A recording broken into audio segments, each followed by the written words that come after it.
বারবার চেষ্টা করা হয়েছে বিএনপিকে ধ্বংস করে ফেলবার, কিন্তু বিএনপি ফিনিক্স পাখির মতোই প্রতিবার এই আদর্শকে নিয়ে, জিয়াউর রহমানের আদর্শকে নিয়ে, খালেদা জিয়ার আদর্শকে নিয়ে জেগে উঠেছে।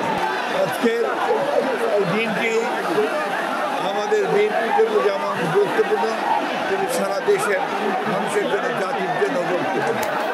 কারণ বাংলাদেশ জাতীয়তাবাদী দল গঠনের মধ্য দিয়ে রাষ্ট্রপতি শহীদ রাষ্ট্রপতি জিয়াউর রহমান সাহেব যে দূরদর্শিতার পরিচয় দিয়েছিলেন তা অনন্য। এই দলটি এই দেশের রাজনীতিতে, অর্থনীতিতে মৌলিক পরিবর্তন নিয়ে আসে এবং আপনাদের নিশ্চয়ই মনে থাকার কথা যে একদলীয় শাসন ব্যবস্থা থেকে বহুদলীয় গণতন্ত্রে শহীদ প্রেসিডেন্ট জিয়াউর রহমান এই বাংলাদেশে আবার শহীদ প্রেসিডেন্ট জিয়াউর রহমান দলটির মাধ্যমে সারা বাংলাদেশে একটা রাজনৈতিক সংগঠন গড়ে তুলতে চান। সেই সংগঠনের মধ্যে দিয়ে তিনি বাংলাদেশকে স্থিতিশীল রাজনীতি করতে সম্ভব। বাংলাদেশ জাতীয়তাবাদী দলের রাজনীতির মূল যে আদর্শ, মূল যে লক্ষ্য, সেই আদর্শশীল দর্শনটি ছিল বাংলাদেশি জাতীয়তাবাদ, যা বাংলাদেশের রাজনীতিতে আমূল পরিবর্তন নিয়ে এসেছে। শহীদ প্রেসিডেন্ট জিয়াউর রহমান তার এই অল্প সময়ের মধ্যেই তিনি রাজনীতিতে যেমন গুণগত পরিবর্তন এনেছিলেন, তিনি মিডিয়াতে অর্থাৎ গণমাধ্যমের স্বাধীনতা নিশ্চিত করেছিলেন, তিনি মানুষের মৌলিক অধিকারগুলোকে নিশ্চিত করেছিলেন, তিনি বিচার বিভাগের স্বাধীনতা নিশ্চিত করেছিলেন এবং একই সঙ্গে অর্থনীতিতে তিনি মুক্তবাজার অর্থনীতি প্রবর্তন করেছিলেন, যার ফলে অর্থনীতির আমূল পরিবর্তন হয়েছিল।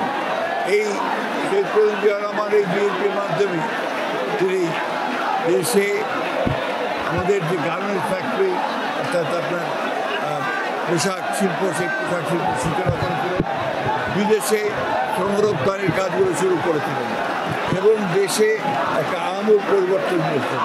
পরবর্তীকালে বিএনপির দেশনেত্রী বেগম খালেদা জিয়া বিএনপির প্রধান, তিনি সংসদীয় গণতন্ত্র প্রবর্তন করেছিলেন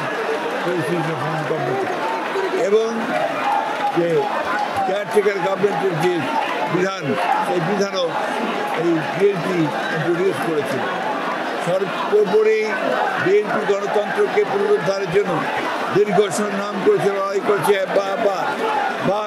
বারবার চেষ্টা করা হয়েছে বিএনপিকে ধ্বংস করে ফেলবার, কিন্তু বিএনপি ফিনিক্স পাখির মতোই প্রতিবার এই আদর্শকে নিয়ে, জিয়াউর রহমানের আদর্শকে নিয়ে, খালেদা জিয়ার আদর্শকে নিয়ে জেগে উঠেছে। আজকে বিএনপি গত 15 বছর যে সংগ্রাম করেছে গণতন্ত্রের জন্য, তার মধ্যে আমাদের দলের বর্তমান ভারপ্রাপ্ত চেয়ারম্যান জনাব তারেক রহমান, তিনি দীর্ঘ 8 বছর এই সংগ্রামের নেতৃত্ব দিয়েছেন নির্বাসিত হয়ে। বিএনপিকে ধ্বংস করার জন্য বিএনপির প্রায় 60 লক্ষ মানুষের বিরুদ্ধে মিথ্যা মামলা দেওয়া হয়েছে, বিএনপির প্রায় 20,000 মানুষকে হত্যা করা হয়েছে, 1700 নেতা কর্মীকে গুম করা হয়েছে, খুন করা হয়েছে এবং একটা অবিশ্বাস্য রকমের একটা ফ্যাসিজম এখানে প্রতিষ্ঠা করা হয়েছিল। মূল লক্ষ্যই ছিল বিএনপিকে নিশ্চিহ্ন করা।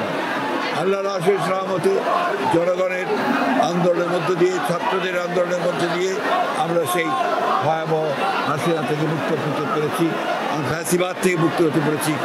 এখন যে চ্যালেঞ্জ আমাদের সামনে রয়েছে, সেই চ্যালেঞ্জ হচ্ছে যে আগামী ফেব্রুয়ারি মাসে, 26শে ফেব্রুয়ারি মাসে যে নির্বাচন অনুষ্ঠানের কথা আছে, সেই নির্বাচন অনুষ্ঠান সুষ্ঠুভাবে সর্বত্র সহযোগিতা করা, সাহায্য করা।